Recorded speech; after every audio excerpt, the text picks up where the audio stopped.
नमस्कार, आप सभी का स्वागत है मेरे YouTube channel concept with Saurabh. मैं सौरभ शर्मा आज आपके साथ डिस्कस करूंगा एक्सरसाइज नंबर 3.3 के क्वेश्चन नंबर 9 को, जिसमें हमें लेफ्ट हैंड साइड पे एक लंबा सा एक्सप्रेशन दे रखा है।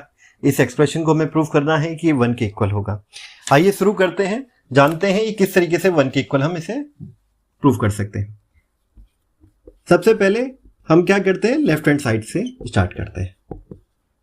मैं लेफ्ट हैंड साइड को एक बार लिख देता हूं, जिसमें एक्सप्रेशन दे रखा है cos 3 pi by 2 plus x, cos 2 pi plus x,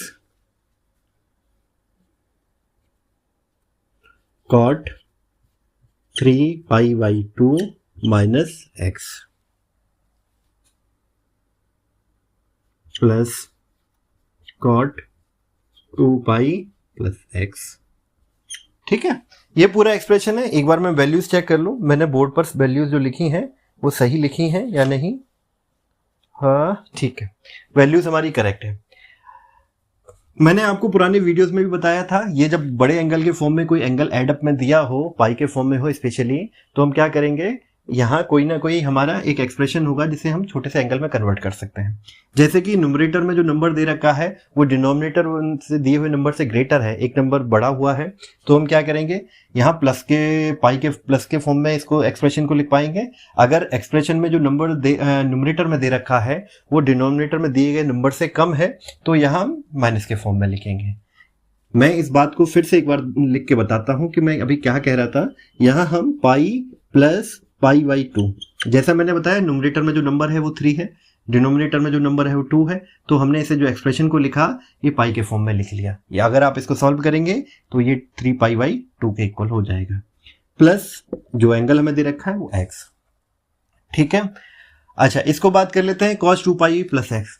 आप सभी को पता है कि cos फंक्शन है और साइन फंक्शन, दोनों ही जो फंक्शन है वो 2 पाई इंटरवल के बाद वैल्यूज को रिपीट करते हैं, यानी कि 2 पाई प्लस एक्स पर वो जो वैल्यू होगी वही वैल्यू आपकी cos x पर होगी। तो ये जो एक्सप्रेशन है इसकी जगह हम क्या लिख सकते हैं, इसकी जगह हम लिख सकते हैं cos x। इसी तरीके से जो हमने यहाँ प्लस के फॉर्म में लिखा है यही हम cot को भी लिख सकते हैं। क्या लिखेंगे, pi plus pi by 2 minus x. ठीक है, cot की बात कर लेते हैं। cot 2 पाई प्लस एक्स, tan फंक्शन और cot फंक्शन हमेशा पाई इंटरवल के बाद वैल्यूज को रिपीट करते हैं, तो ऑब्वियस होगा कि 2 पाई के बाद भी वैल्यूज रिपीट होगी, तो यहां हम क्या लिख देंगे, cot x। ठीक है, यहां आप लिख सकते हैं we know that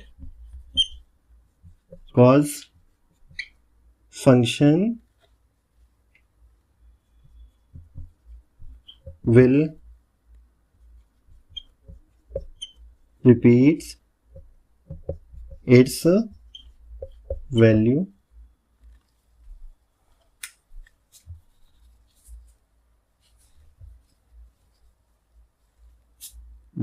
after 2 pi interval and cot will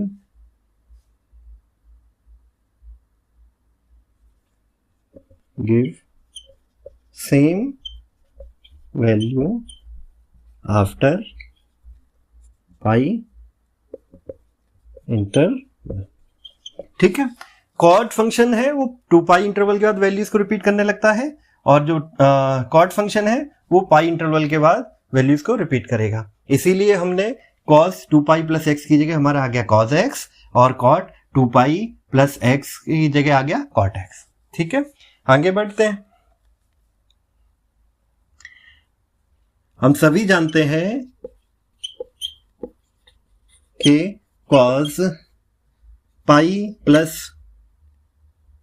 x, ये x एक एंगल को रिप्रेजेंट कर रहा है, ये x और ये x सेम नहीं है, ये हमारा एक थ्योरेटिकल x है जो एक एंगल को रिप्रेजेंट कर रहा है। हमारे इस क्वेश्चन में इस पूरी वैल्यूज को हमने x का नाम दिया हुआ है। ठीक, इसी तरीके से यहां हमने इसको x का नाम दिया हुआ है। ये आपका इक्वल हो जाता है किसके, माइनस cos x के। एंड इसी तरीके से कॉट पाई प्लस एक्स किसके इक्वल होगा? कॉट एक्स के। ठीक है, अच्छा इस चीज पे ध्यान दीजिएगा, कॉट पाई प्लस एक्स ये होता है माइनस कॉज एक्स। कॉट के टर्म में हम सभी जानते हैं कॉट क्या होता है, कॉज एक्स। कॉट एक्स क्या होगा? Cos x upon sine x. Cot pi plus x किसके इक्वल होगा? माइनस साइन एक्स के। और ये cot pi plus x equal होगा माइनस कॉज एक्स के, और cot sine pi plus x equal होगा माइनस साइन एक्स के। इस तरीके से कॉट हमारी वैल्यू क्या आ जाएगी? Cot x.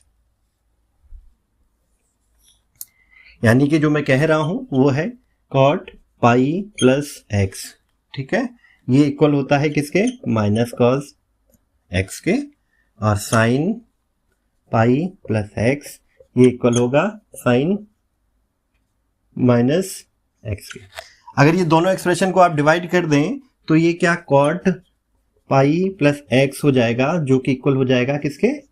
कॉट एक्स के। इतनी बात क्लियर है? यहाँ एक्स है वो एंगल को रिप्रेजेंट कर रहा है। ठीक है, इसीलिए मैंने जो ऊपर एक्सप्रेशन में लिखा है वो क्या लिखा है? Cot pi plus x equal होता है कॉट एक्स के। ठीक है, एक्सप्रेशन को दोबारा लिख देते हैं। ये वैल्यू क्या आ जाएगी? इसके हिसाब से हो जाएगी माइनस कॉज एक्स। एक्स मतलब कि पाई बाई 2 प्लस एक्स। यहां बात क्लियर होगी है? ये हमारा कॉज एक्स ही आएगा। इसकी बात कर लेते हैं। ये वैल्यू क्या हो जाएगी? Cot pi by 2 minus x हो जाएगी। यहां हमारा आएगा कॉट एक्स। ठीक बात है। अच्छा,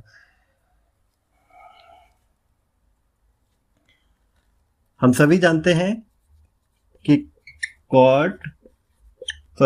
cos pi by 2 plus x किसके इक्वल होता है?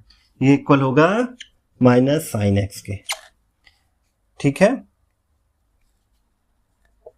और cot pi by 2 minus x ये किसके इक्वल होगा? tan एक्स के। तो अब एक्सप्रेशन क्या हो जाएगा? यहां एक्सप्रेशन हो जाएगा minus minus sine x cos x. ठीक है, ये टर्म क्या हो जाएगा? इसके हिसाब से tan एक्स हो जाएगा प्लस कॉट एक्स हो जाएगा। इतनी बात क्लियर? इस एक्सप्रेशन को मैं दोबारा से साइन चेंज करके लिख देता हूं, साइन एक्स ये कॉज एक्स, और जो tan एक्स और कॉट एक्स है इसको हम क्या करते हैं? साइन के और कॉस के फॉर्म में लिख देते हैं। tan एक्स को हम लिख सकते हैं sine x upon cos x, और कॉट को लिख सकते हैं cause x upon sine x. यहां तक की बात क्लियर हो गई? मुझे जगह की जरूरत पड़ेगी तो मैं क्या करता हूं, इस एक्सप्रेशन को यहां से हटा देता हूं। ठीक है, यहां ऊपर डिस्कस कर लेते हैं इतने हिस्से में। ठीक है, अब हम क्या करेंगे? साइन एक्स कॉज एक्स को इस ब्रैकेट के अंदर मल्टीप्लाई करेंगे। जब ऐसा करेंगे तो क्या आएगा? साइन एक्स कॉज एक्स और sine x upon cos x. इसी तरीके से प्लस यहां हो जाएगा साइन एक्स कॉज एक्स और cause x upon sine x. ठीक है, अगर आप देखेंगे तो ये कॉज एक्स और कॉज एक्स क्या हो जाएंगे? न्यूट्रलाइज होंगे। यहां साइन एक्स और साइन एक्स क्या होंगे? न्यूट्रलाइज हो जाएंगे। तो यहां हमारा टर्म क्या बचेगा? हमारा टर्म बचेगा साइन स्क्वायर एक्स, और यहां से क्या आएगा? Cause square into cos square x हो जाएगा। Cos x into cos x क्या होगा? Cause square x. हम सभी जानते हैं sine square x plus cos square x ये एक ट्रिग्नोमेट्रिक आइडेंटिटी है जिसकी वैल्यू होती है 1। ठीक है, यही वैल्यू हमें चाहिए थी इसे प्रूफ करने के लिए, जो हमने निकाल ली। इस टॉपिक को यहीं पूरा करते हैं। ये जो हमारा क्वेश्चन था थोड़ा ट्रिकी था। अगर आपको ये चीज समझनी होगी, जब कभी लार्ज एंगल हमें क्वेश्चन में दिया हो